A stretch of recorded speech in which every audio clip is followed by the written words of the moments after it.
तालुक्यातील गोवाडे येथील तृतीयपंथी भाविका भावेश पाटील यांची किन्नर आखाडामधून महंत या पदावर नियुक्ती करण्यात आली आहे।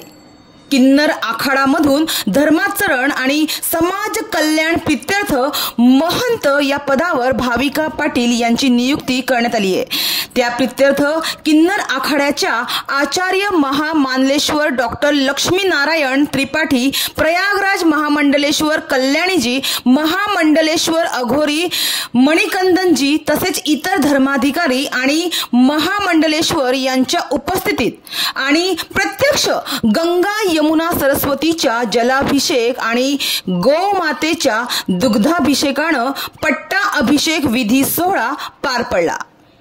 पालघर तालुक्यातील गोवाडे येथील तृतीयपंथी भाविका भावेश पाटील यांची किन्नर आखाडामधून महंत या पदावर नियुक्ती करण्यात आल्यानंतर त्यांनी सांगितलं की आतापासून एक नवीन पद, नवीन नाव आणि जबाबदारी समवेत लोक कल्याणासाठी नवीन प्रवास सुरू होत आहे।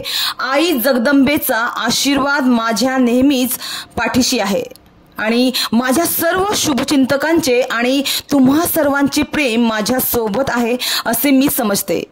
आदिशक्ती महंत श्री भाविका नंदगिरी ह्या नावाची सुरुवात करून सर्वांना जय श्री महाकाल आईसाहेब सप्तशृंगी माते की जय, जय श्री महाकाली, सर्वांचे कल्याण हो अशी प्रार्थना करते असे भाविका पाटील यांनी त्यांच्या सोहळ्याप्रसंगी सांगितले। किन्नर आखाडामधून महंत या पदावर भाविका पाटील यांची नियुक्ती झाल्यानंतर त्यांचे नाव आदिशक्ती महंत श्री भाविका नंदगिरी ठेवण्यात आले आहे।